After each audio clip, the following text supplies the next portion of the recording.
Hi everyone, once again it's your boy The H talking those comments of sports and the wrestling. So I'm just going to be talking about the Billy Joe Saunders fight.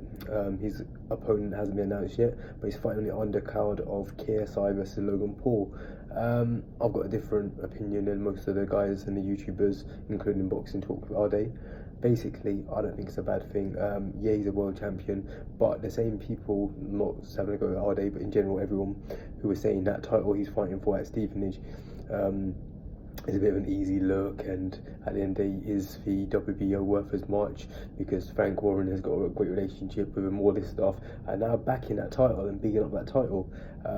I like Matchroom, I like Eddie Hearn, I like Frank Warren. I've got no issue with any promoters, they're all the same to me at the end of the day. I don't know any of them personally, but it's kind of funny how under Frank Warren people would have a go at any of his fighters who hold the WBO title. They say because he's got a good relationship with them, which is true, he has.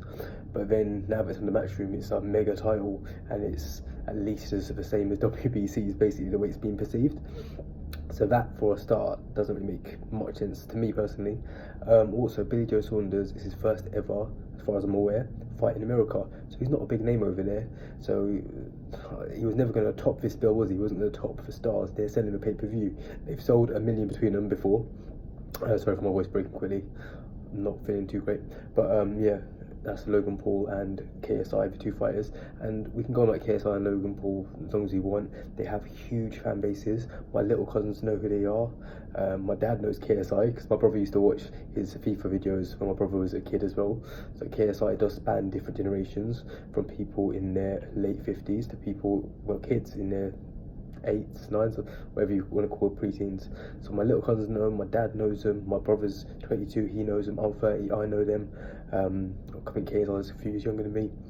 They are big stars, whether you guys want to believe it or not, whether boxing fans only follow boxing, they are big stars worldwide. Logan Paul is a bigger star than Anthony Joshua in terms of everything. He was in that film Baywatch. He's a huge YouTuber, and I'm on about mainly the younger generation. With people over 25, probably AJ is bigger, but in general, tell me if I'm wrong. You can if you want, but I'm trying to be as objective as possible. So based on that, let's say it is bigger than them, yeah, for argument's sake, because I haven't looked at all the metrics, so I could be wrong there. But let's say it is bigger than them. Billy Joe Saunders definitely isn't. Billy Joe Saunders hasn't sold out fights. He's not a massive name. If he walked around America, even in England, I don't think Billy Joe Saunders is a huge name. Is he an excellent fighter? 100%. The fight he had against Lemieux, I really enjoyed that fight.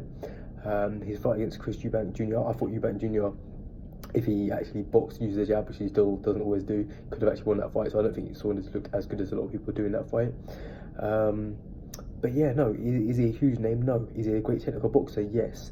I think they're probably giving an opponent he can beat. I'm not sure who's actually up for speculation at the moment, but I just think it's a bit wrong that everyone's having a big go at him for choosing to put an undercard to YouTubers. It's 2019, guys. It is what it is.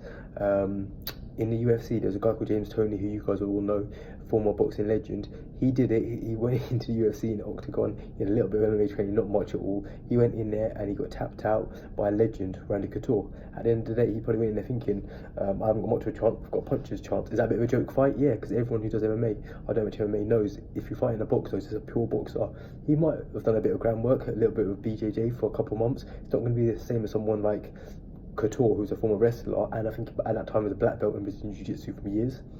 Let's talk about wrestling for a minute, because obviously my channel talks wrestling. CM Punk, very famous wrestler, had a Muay Thai gimmick, trained a little bit of Muay Thai and a tiny bit of Brazilian Jiu-Jitsu. Because of that, UFC signed him up as a fighter, and guess what? His fights drew. His first fight, he was on undercard. It might have been Conor or someone else, or Ronda, and that sold over 1 mil. Obviously, it wasn't just because of him, but he had a big part. His second fight, I believe, was another card, and he was either a semi or co-main event. Well, the first or second fight, one of his fights was a co-main event, I'm pretty sure.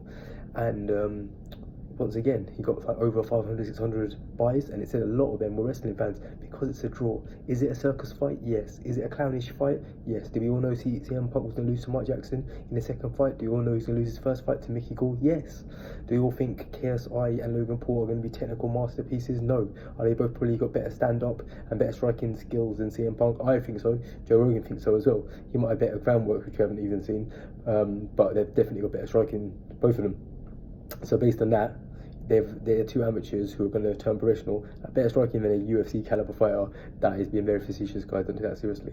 But no, if you can have CM Punk's fight and if you can have boxers fight MMA guys, then why not have two guys from the YouTube community do what they want to do and fight? And at the end of the day, it's going to help Billy Joe. It's going to big up his publicity. He might gain new fans, he might not. Either way, I don't think it's some hilarious, evil thing or terrible thing like everyone else. I usually agree with boxing talk about it as well, but in this case, we see differently. Also, guys, you've seen my video, so I've got a mic, got the wrong one. It's for the old phone. I will order a new mic soon. They're not the cheapest things, you know. I've got a lot of things to buy, but yeah, I'll get another mic soon. But let me know what you guys think. Cheers.